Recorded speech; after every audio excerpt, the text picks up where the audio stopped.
Hey, what's up everybody, and welcome back to News Dose, and I'm always happy to start the week off by saying I have some good news. Yeah, so one thing that we've been seeing over the last year is that it's been incredibly difficult to buy the PlayStation 5 or the Xbox Series.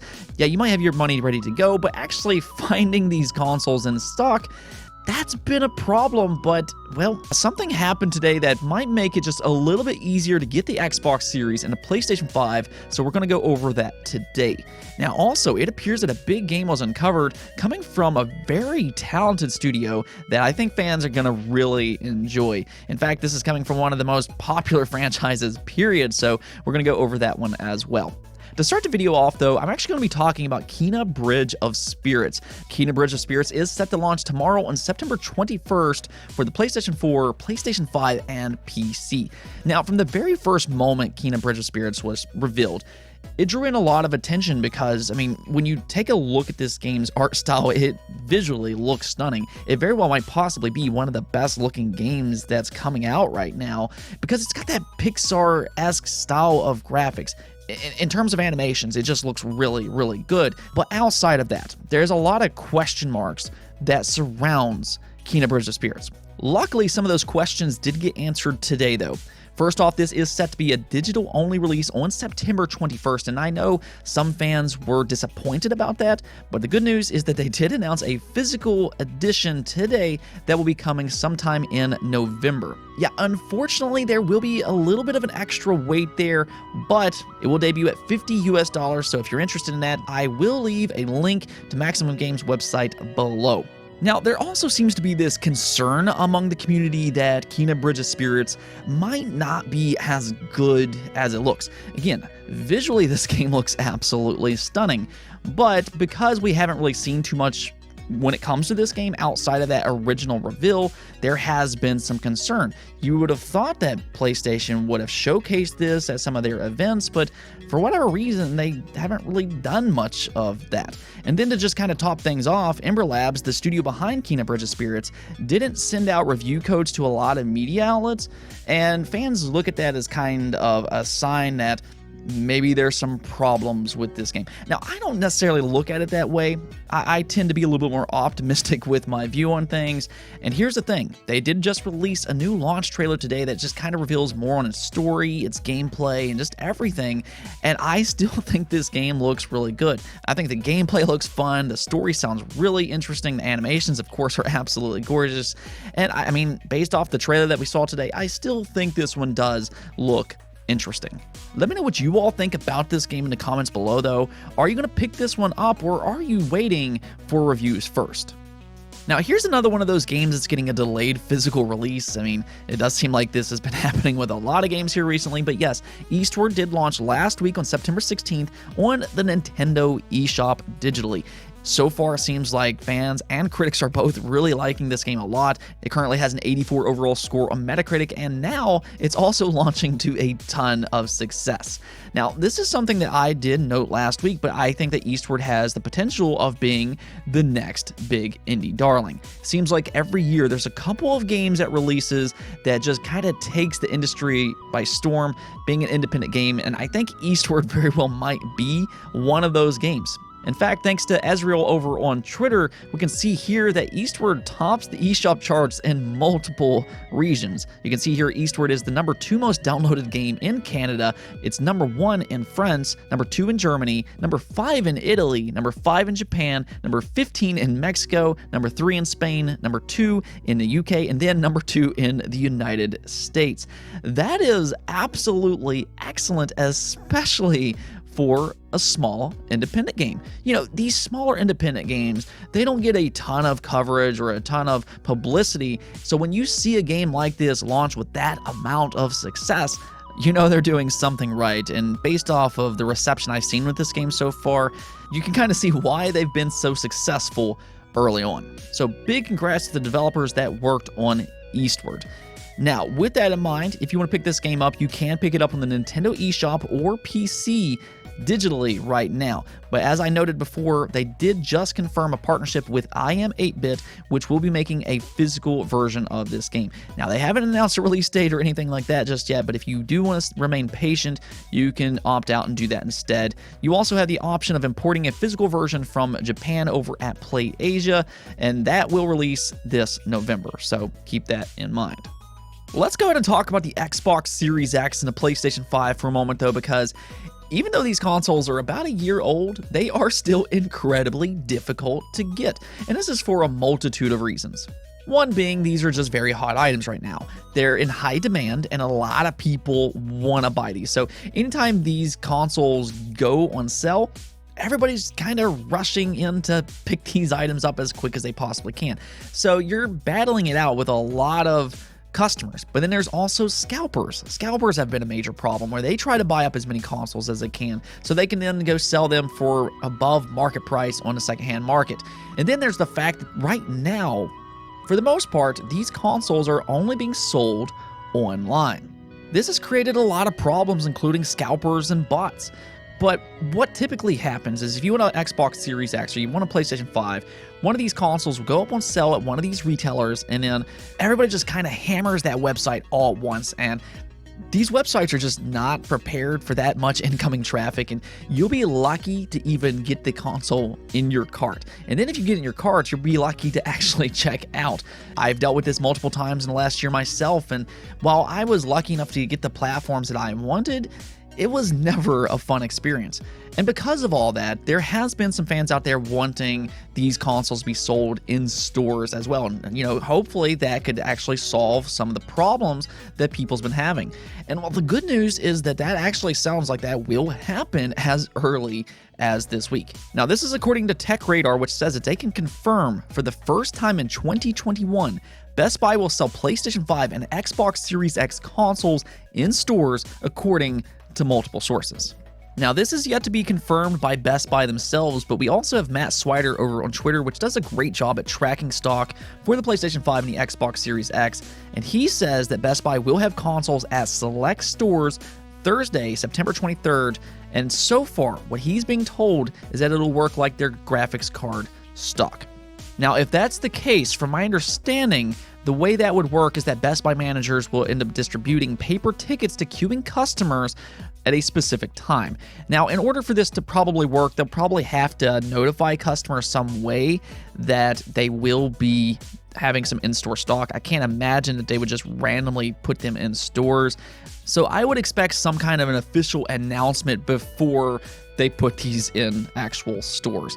We'll see how all this works and how it plays out, but this could be a big shift in how retailers distribute these platforms. This could actually make it a little bit easier for certain customers out there to pick up the consoles that they want. Now, with that in mind, it's still going to be difficult, and buying these consoles in person, that's going to have some drawbacks as well. There's going to be some major lines at these stores with people kind of camping outside of these stores until they officially open up. That's the first thing that you're really going to have to deal with. And then another problem that this kind of raises is just it's a safety thing. If you are indeed going to try to pick up these consoles in person, first off, I wish you the best, but also be safe out there. There's unfortunately some maniacs in the world that might be a little bit more aggressive, so just kind of be safe if you do try to pick up a console in store like this. With this being one of the first times that we've seen these consoles at a major retailer like this, though, we'll kind of see how all this plays out. I mean, I hope for the best, because if we can start to see these consoles in person a little bit more, this could alleviate some problems that fans have been having for quite a while with this only online distribution. If this turns out well, maybe some other retailers follow suit, and at the end of the day, I just hope these consoles become more readily available. I know with the holidays being right around the corner, that's probably wishful thinking, but nonetheless, this is a big step in terms of distribution for these platforms. Let me know what you think about all this in the comments below, though. Do you like it or don't you? Let me know, and why. Next up, let's talk about a big game that just leaked online, and this one is pretty huge in terms of the studio that's working on it and also the IP. This one's really interesting stuff, but yes, reportedly, a new Star Wars game is in development by none other than Quantic Dream. Quantic Dream, of course, is most well known for working on games like Heavy Rain and Detroit Become Human, so this would be a really interesting pairing with Quantic Dream working on Star Wars. I mean, you have a very talented studio that works on these like interactive movie style of games, working on one of the biggest movie-related IP being Star Wars. So that is a really interesting combination, though this game does sound to be different than some of Quantic Dream's past work. We'll get into that here in just a moment. But the first thing we need to talk about is where this leak is actually coming from. Now, that's kind of where it gets really interesting, though, because we have a couple of different sources by this point. So where this apparently first started was that a YouTuber and ex-journalist by the name of Gwaltov on September 16th went ahead and reported that Quantic Dreams has now finished their contract with Sony and will be signing with Disney. And that's actually really important because what that tells me is that whatever they're working on is more than likely going to be a multi-platform game. Typically, in the past, when it comes to Quantic Dreams, they have worked on exclusive PlayStation titles, but because that contract with Sony has ended and they're now working with Disney instead, they're free to launch this game on whatever platforms they want. So based off what we know currently, this likely will be available on the Xbox, PlayStation, and PC right out of the gate. So that was the first bit of big news right there, but what Disney game are they working on? And that's where Tom Henderson comes in. Now, we've talked about Tom Henderson multiple times on this channel, and he is very good when it comes to leaking out information. Tom Henderson has proven to be accurate in the past, and even last week he leaked out Battlefield 2042's delay ahead of that official announcement. We did talk about that on the channel. So Tom Henderson is a legitimate insider, and according to him, Quantic Dream has been working on a Star Wars game for the last 18 months. So this game has been in development for a little while now. I mean, of course, there's still going to be some fans out there that kind of questions the authenticity of a leak like this, and you know, that's the safe thing to do. Anytime you hear a rumor or a leak, you need to take that with a grain of salt. But in an interesting turn of events, the official Quantic Dream Twitter account actually liked Tom Henderson's post about that. Yeah, that seems like kind of an odd thing to do since it hasn't officially been announced yet. Now, Quantic Dream has since removed liking that post, but they did do that at one point in time. So yeah, definitely interesting stuff there. I think it just kind of adds even more fuel to the fire that this indeed is a real thing. And even then, we now have Kotaku as well, which is corroborating on this report. They're also saying that they've heard something similar from one of their own sources, that Quantic Dream indeed has been working on a Star Wars game for approximately a year and a half. But interestingly enough, Kotaku actually went a little bit more in depth into what this game actually is, and it sounds different than what you would expect coming from Quantic Dream. Again, you have to keep in mind that their past games have been like your point-and-click adventure style of games, but here, according to Kotaku, this new Star Wars game will have more traditional action gameplay and possibly even an open world and multiplayer elements. So this would be a major shift for a studio like this, but I'd really be interested to see how that works out. Personally, I've really liked some of their games in the past, and I think that they're pretty good at the storytelling side of things, and visually, they know how to make a good-looking game. But I'd be interesting to see how they combine those elements with more of a traditional style of game. I mean, this certainly is a big franchise to get started off with, but one thing that we are really seeing right now is that Disney is kind of going all in when it comes to gaming. I mean, if you really start to look at things, they have a lot of games in development. They have multiple Star Wars games in development, including this one. They also have Guardians of the Galaxy coming out. There's Wolverine, there's Spider-Man 2. You have Avatar and Indiana Jones, and I mean, it just seems like Disney's going all in this generation when it comes to gaming. And it really seems like they're just doubling down on Star Wars right now. If they really are going to push into gaming a lot throughout this generation, though, if I have just one request, let's make a Daredevil game happen. Now that's the one I would like to see.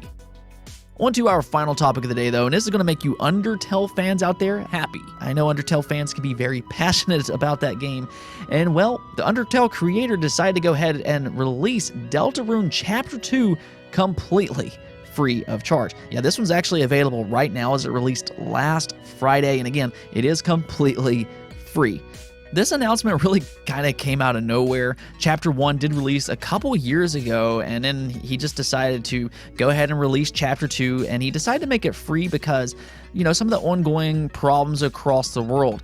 That's really such a nice and awesome thing to do. So I really have to give props to Toby Fox here for allowing this to be free right out of the gate. Now, he did say that he plans on releasing chapters 3 through 5 with the next release, and those will cost money. But yeah, if you want to go check out chapter 1 and chapter 2, you can actually go pick those up for free now.